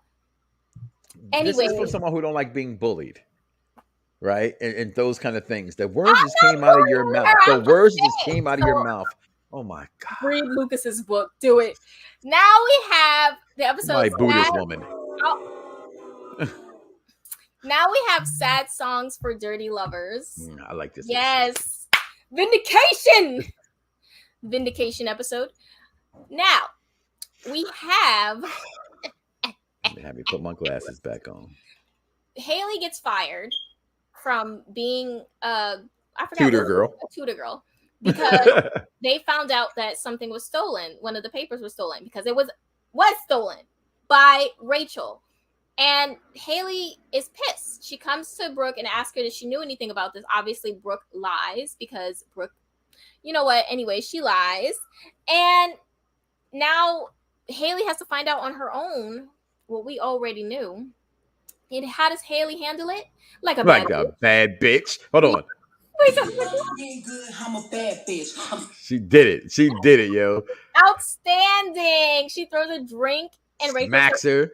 And then Rachel tried to seem like she was gonna put her hands on her. And what period? Mr. Skills said, "Oh, you I got your back, dog. Told you I got the baby's back. Told you I got the baby's back, dog." As he should. I'd love that. It was very deserved for Rachel because, girl, why would you do all that? And then let me see here. We have Lucas and Dan kind of getting chummy. Lucas is trying to be reasonable because he knows that his mom is trying, and that's just the type of kid he is. But he is still very weary, as he should be, of Dan. And remember, this is the party that they were cleaning the house out. They were coming back home. Deb's in rehab. They're coming home. So they're cleaning the party out. She's like, we're seniors. It's almost prom. We have a house full of liquor. Let's throw a party. And that's where all that's happening. So a lot of stuff happens in this party. Like, your vindication's coming. Go ahead. I know you're dying. Go ahead. What's this? Oh, what happened here? What's this? We find out that my girl, your girl, not you, I'm talking to like you, but you other people who love Bree, Brooke Davis, Close Over Bros founder and creator, promiscuous as can be, was filthy drunk this night. We find out that she was insanely drunk this night. And then Nathan being caring for no one but himself, as he says later on. I'm not. Did I hate you that much? Peyton goes. He goes, no, I just was that selfish. Right. And but anyway, as I try to make that sound like it's going to be better than what I got to say next week, they did a sex tape with her best friend's boyfriend, which means all this time that she's carrying all this hatred for. Had to put me on camera for that. Holy shnikes. All this time she has this hate for Peyton just kissing Lucas. Mm-hmm. She actually sleeps with Nathan. Right. And this where we go. For all this time we have been defending Brooke. You can't defend this. Brooke was 100% always the one wrong. That's her girl Peyton looking at her after she sees the text tape. Because her and Lucas is about to get it on. Right. The house is going crazy. They're like, oh my God, look, it's Peyton having sex with Nathan. Because everybody just thought it was Peyton. She goes, stop the tape. And we saw my girl looking like, I mean, I know they say they were drunk, but she doesn't look drunk. If she was coherent enough to be like, oh, I don't know if I want to have a camera on, girl, you was not that drunk. But and then she tried to come with the girl. She was, I don't know if you watched Euphoria, but Brooke was giving very much Cassie. You guys were broken up for an hour. It wasn't like that. An hour. And the thing is, everyone knew at that time, Peyton and Nathan will always say they broke up and then the next day be back good, which was exactly what happened.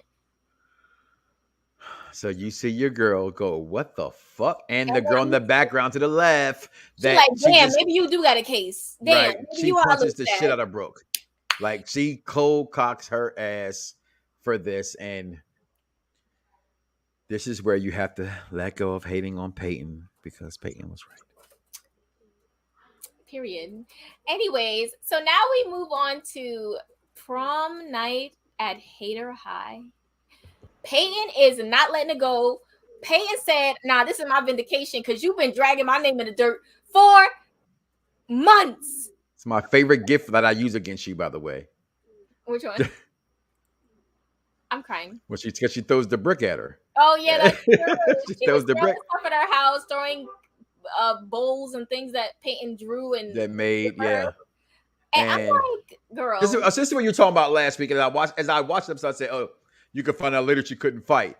They actually were going toe to toe for a while. Although this spear by Peyton's doesn't show that, but Brooke gets her back, and then Brooke knows she's wrong. Yep. Peyton. I mean, this scene is really deep and emotional for Peyton's character. Mm-hmm. And she's saying to her, that's what I said early in the episode. Yo, you were my mom. You knew my mom. You cried with her. You were here when my mom died, and you use my mom now as a punchline to hurt me because I kissed Lucas. Right. All I did was kiss him, and you sat here and you slept with and you were broken up. Like, there's nothing can be said about this for Brooke in this scene. And you even alluded to it last week when she says when she's on top of her and she's getting the best of her after this spear job, and she's saying to her, yo, Brooke is, you got the man, you got this. And Peyton's like, nah, it's bigger than that. Like, you really made me feel like shit for something that you had already done beforehand. And this is when, like I said, we go back to the episode before this, and she goes, we can never be the same friends. Brooke knew all this time. Like, Nathan may have forgot because he's a guy. I mean, that's a lie. Nathan knew he still knocked off. Okay. He was not about to bring it up. So, but he also did forget about Haley's sister too. Yeah, but the sex tape, okay, but no, Peyton was vindicated, justified, and everything. And then Peyton tells her, like, no, we can't be friends. I don't want, you're dead to me.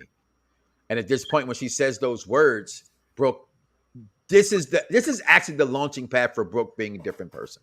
Yeah. Is that she realized, damn, I did do all these things when I hurt Peyton. So the episode gets thicker. Yes, it did. And Haley was making Nathan work for it because Haley was, pregnant, and she's a little bit more emotional than usual. And now she's like, oh, you got to make me a list. Like, who have you been with? Like, she's at her wit's end with Nathan. And then he's like, oh, you want me to make you a list? And she's like, how come I don't have that part up here? I'm sorry. I'm going to add it now. I know I have it. Go ahead. Yeah. And oh, no, I don't. I deleted all the pictures. Haley says, you shouldn't have to make a list because I only have you on my list. Like, and I was like, Haley, you knew how Nathan was when you got with him. You cannot start beating on him now just because you mad because you found out that both of your best friends he knocked off. That is, you knew that. Well, you didn't know about Brooke, but it's still like, girl, you knew he was a hoe. Like, let's not play these You games. a hoe? You know he's a hoe. But How I do think you she know? was Because he told you so. I'm crying. Nate, and then Lucas is walking around this town talking to Brooke. I loved when Peyton was like, she said, "Bitch." She put her hand on Brooke's head when she walked by, and she put her on blast about what she did. And then Chase overheard, and Chase was like, "Girl, I'm not trying to deal with that because it's a lot going on." And so he left her. But Nathan goes, "You're the only list I needed. It was you. I've only been with love with one person, and that's you." And this is, she's like, "Oh, the tapes are gone. I didn't show you. All them tapes is burnt. The camera's gone. All of it." She said, "Oh, that camera's been gone. Your mom ain't gonna find that thing. Let's go ahead and get up out of here." Haley was so cute with her hair like that. I love that hairstyle for her. I just love cute. Haley in general. You know what's funny? I had saw a clip that said, "Be careful once you're." And they showed where when Haley and Skills was talking, you could see the pillow on her stomach, and that was so weird that I was watching that same episode that same day. I saw that gift or that video that said you saw about how the production was. Nobody's paying attention at that time if she's really pregnant. We didn't even care if she was really pregnant or not. You know what I mean? But the things they show internet today. But go ahead, episodes get thicker.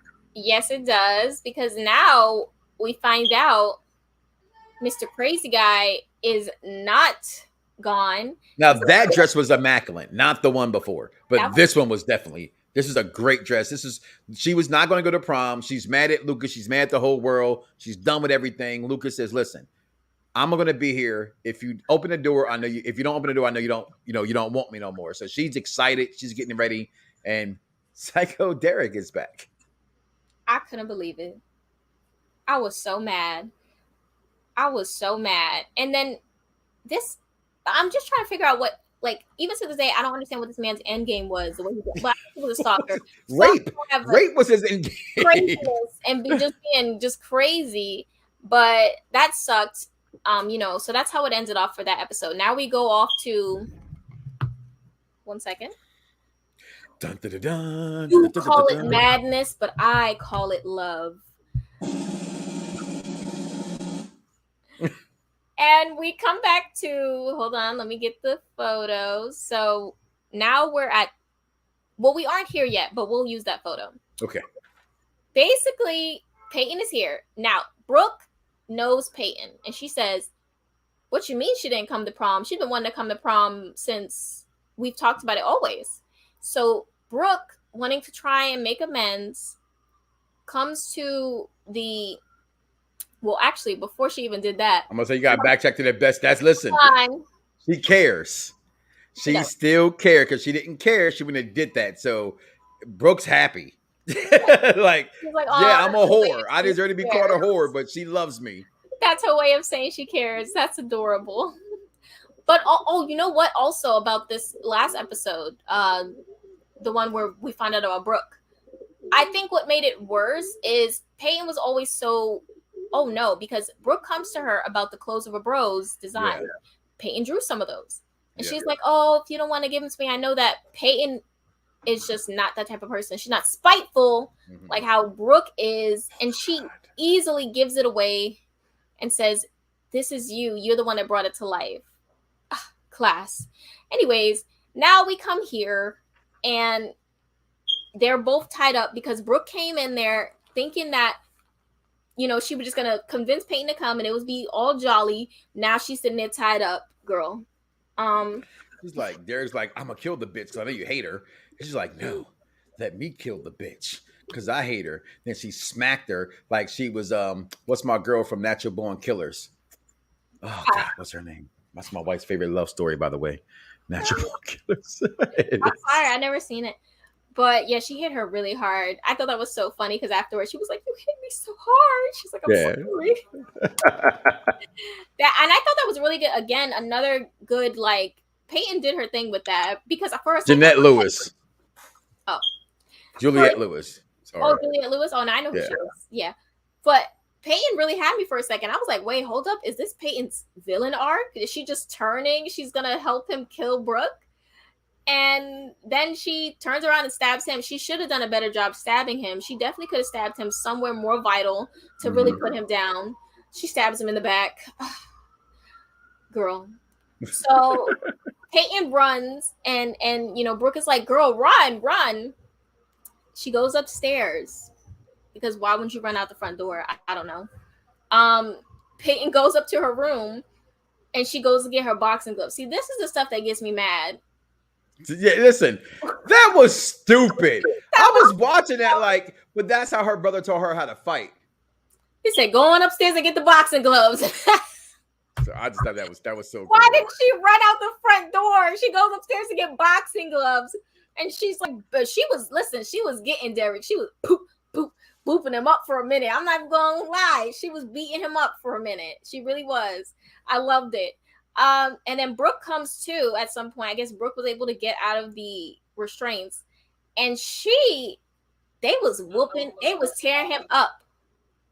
It was to the point where Derek, he got to a point where he was like, all right, I'm leaving. He trying to leave. They grabbing on his leg. They like, get over here. They beating this man up. He trying to run. No, they like, you want to be crazy? Let's get crazy. Get back here. They grabbing him up. And then they kick him down the steps. Ooh. They beat his ass. Yeah, they beat him. They did exactly what they needed to do. And then Brooke is like, oh, can I call a cop? Peyton was like, give me 5 minutes. Exactly, Peyton. And she was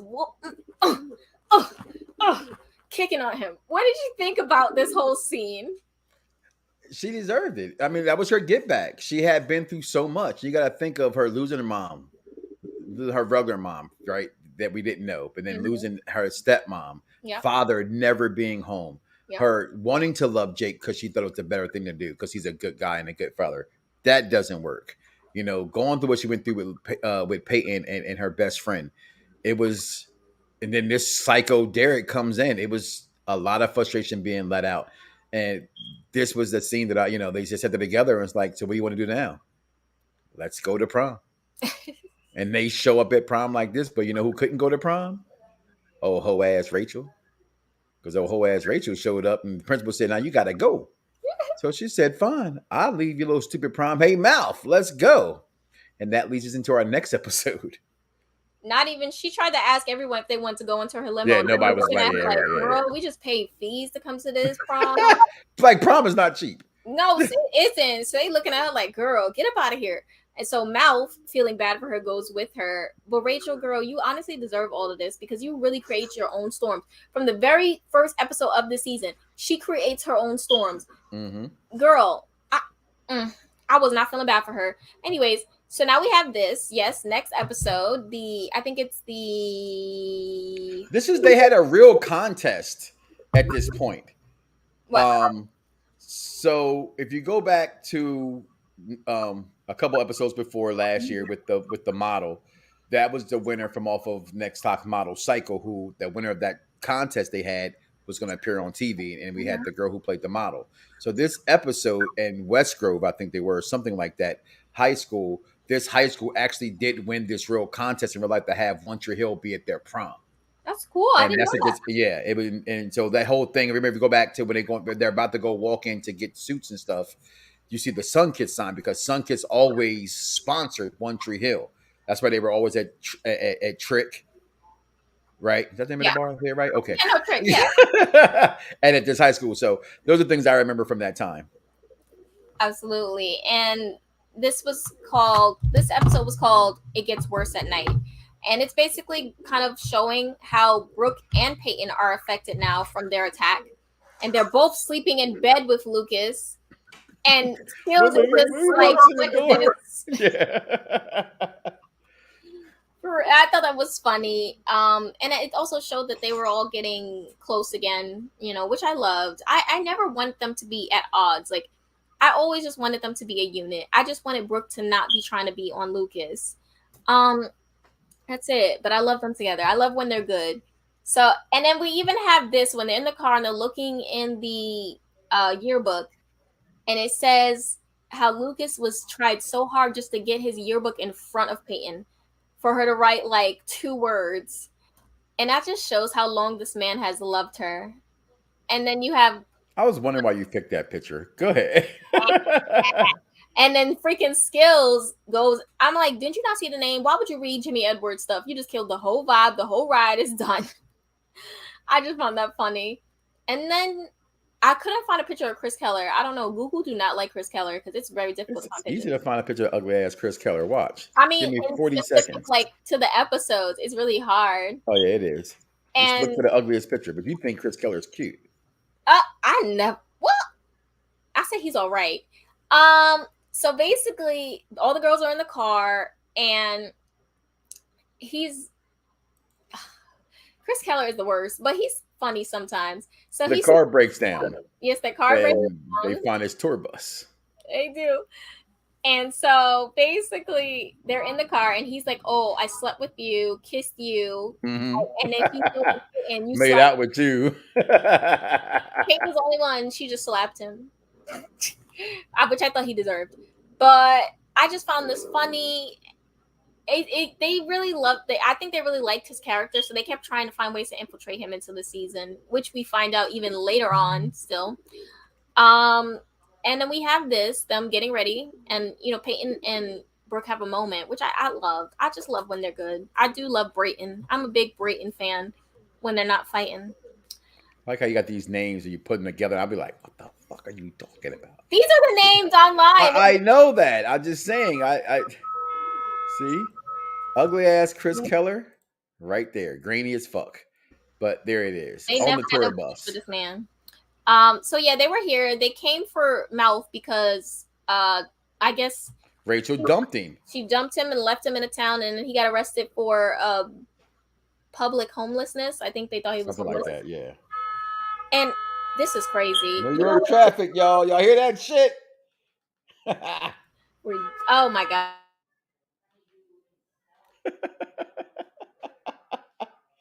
I think she muted herself. Yeah. Okay, so Jesus, that was crazy.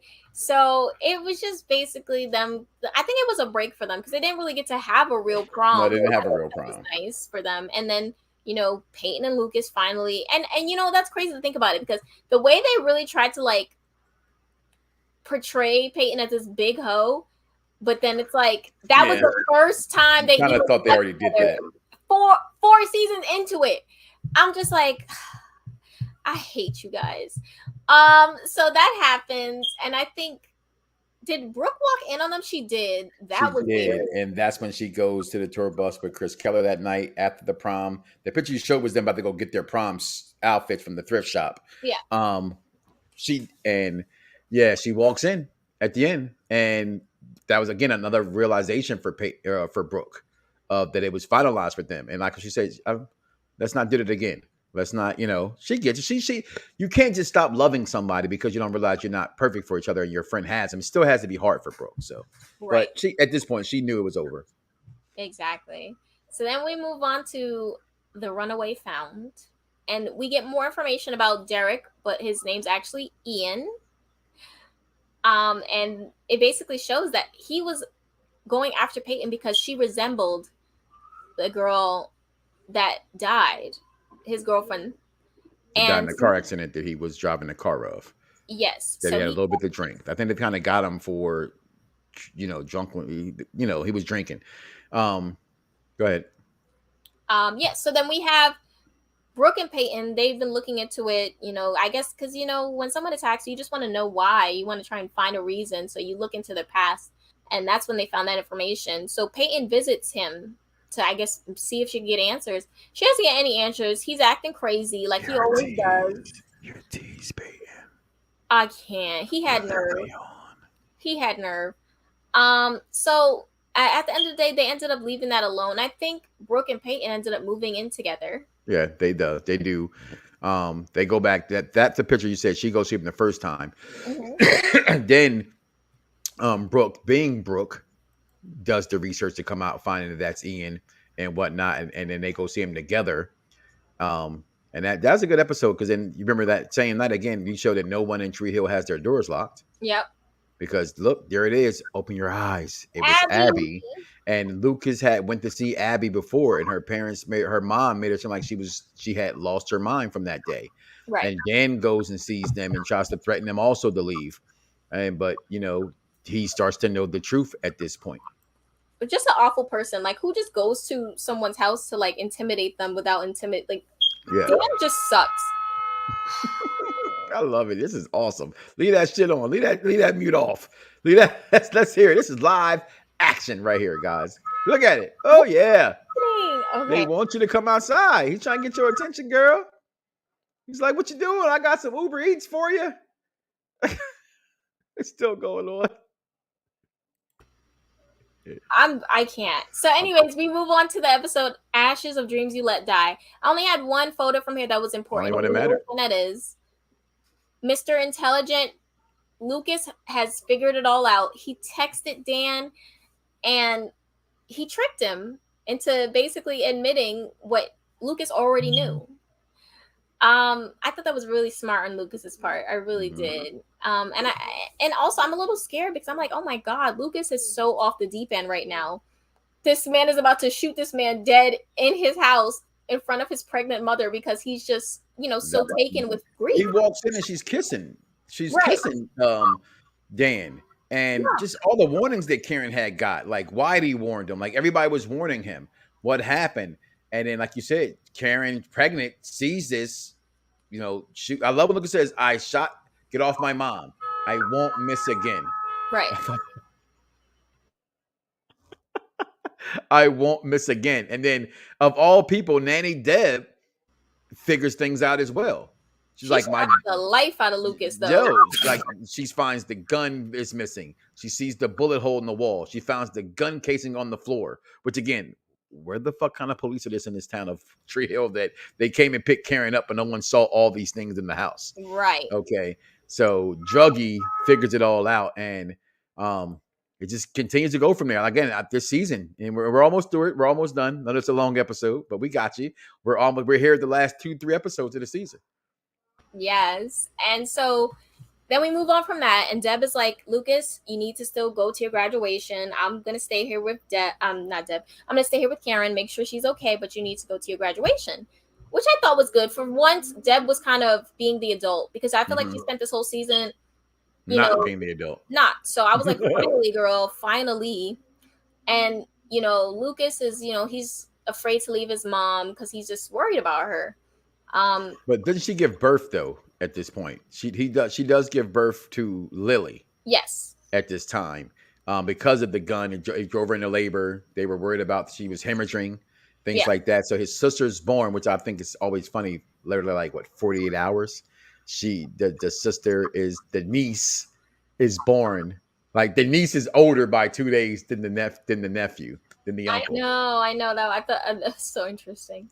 And then so they go to graduation, and Haley goes into labor, because what would One Tree Hill be if someone didn't go to labor when they're in the middle of her valedictorian speech, by the way.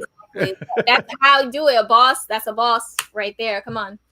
And I just thought it was beautiful. They all took her to the to the ambulance to get her over there.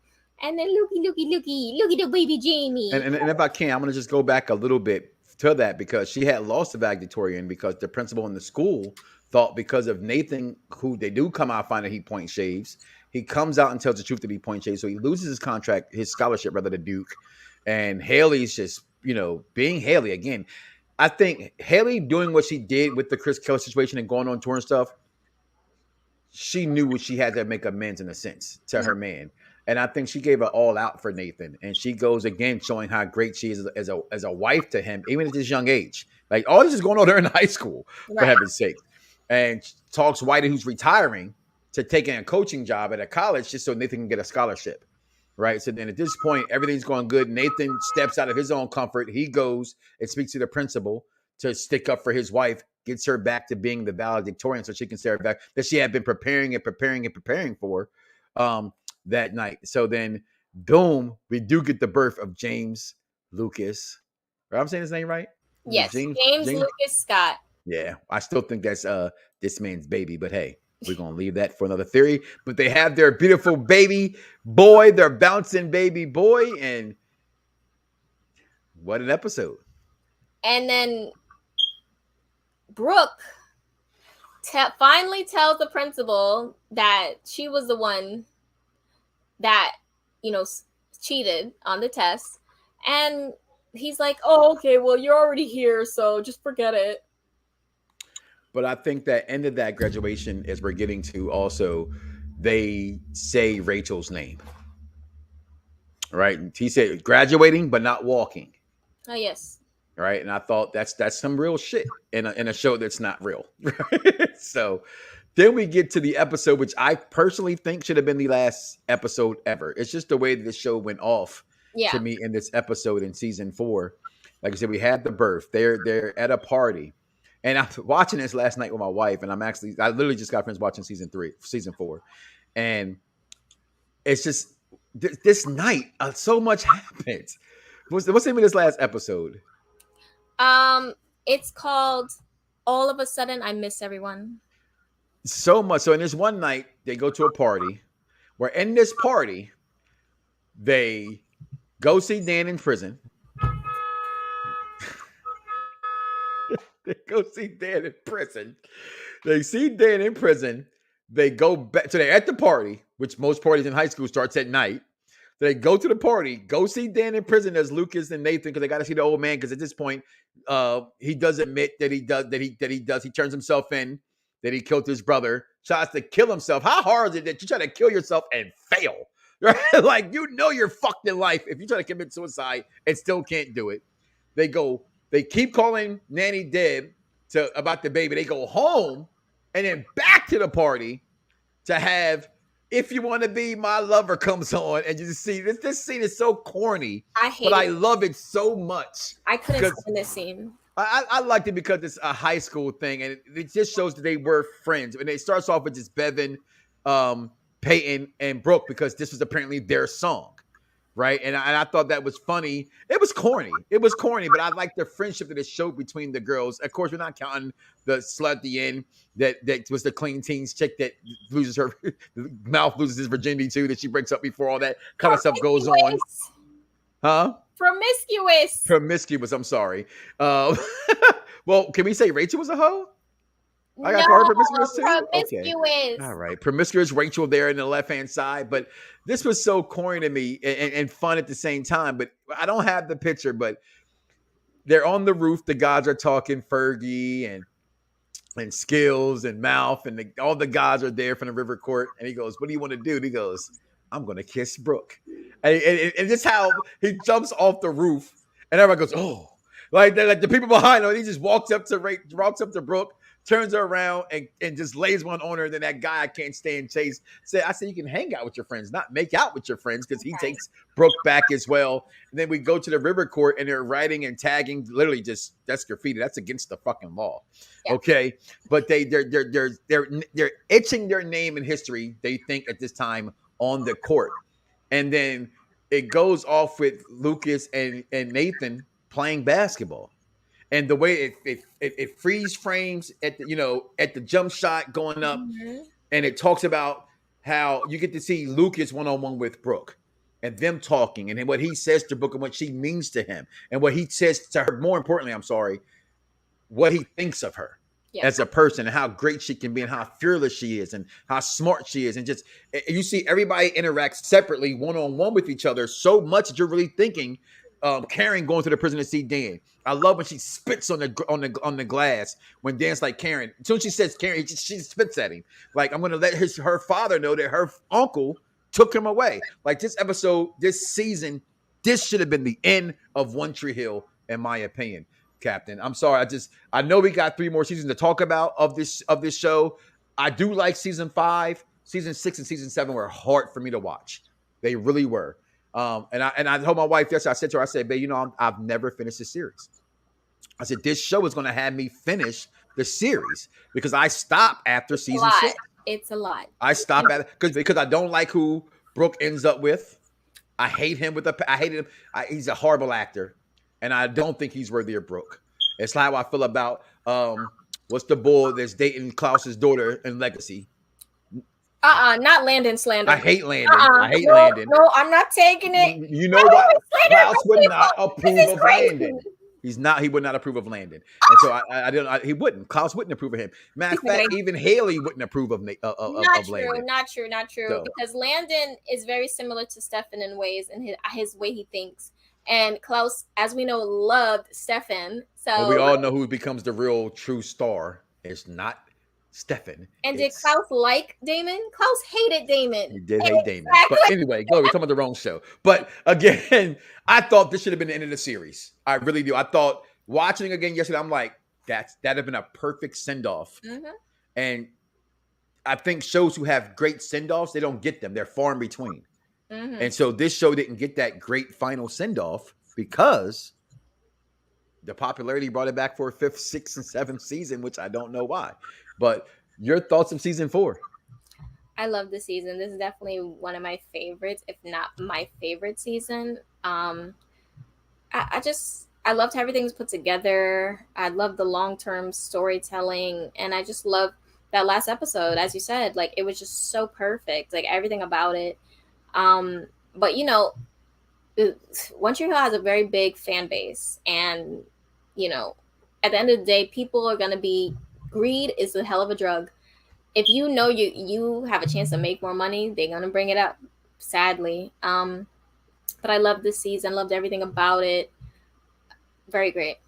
You love it because your girl got vindication. They put my girl, they threw her under the bus. They did all that nonsense because the writer of this show was a scumbag. He was. Okay.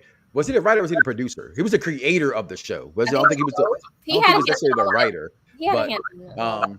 But overall, this is one of my favorite seasons of I can put this against a lot of shows because so much have happened in this. And again, as I said before, watching the growth of Nathan, even through the point shaving stuff, you know what I'm saying? Like, he hit some lows. He was this whole thought out guy. You thought he hit some lows this season in season 4? Season 5, my God. Right. How did he get to court? Like, just all that. So we'll talk about that next week. We're getting to season 5 next week. Make sure you catch up on all the unpopular review shows that are everywhere and anywhere around. I think they're doing The Call tonight. Matter of fact, here's a little preview of tonight's show on Unpopular Review. 911. 911, where's your emergency? Oh, no! 911, where's your emergency? Do not hurt that little girl. You don't have to do this. It's already done. It's already done. It's the same man. We're doing that tonight, so please come back to UPRE, YouTube, Facebook, you name it, we're there, and check this show out. Any final words, Captain Shaykespeare? No, I'm excited about season 5 to get into that because that's a whole other. It just goes a whole different plateau. Yes. They're not in high school anymore. So we're gonna come back next week, guys. TV season 5. This is a long episode, but damn it was a lot happening in season 4. So listen, we thank you, we love you. That is Captain Shaykespeare. I am Mike Knoxxx because I spelled name with 3 X's because yes, I watch One Tree Hill. We're out of here, y'all. Peace.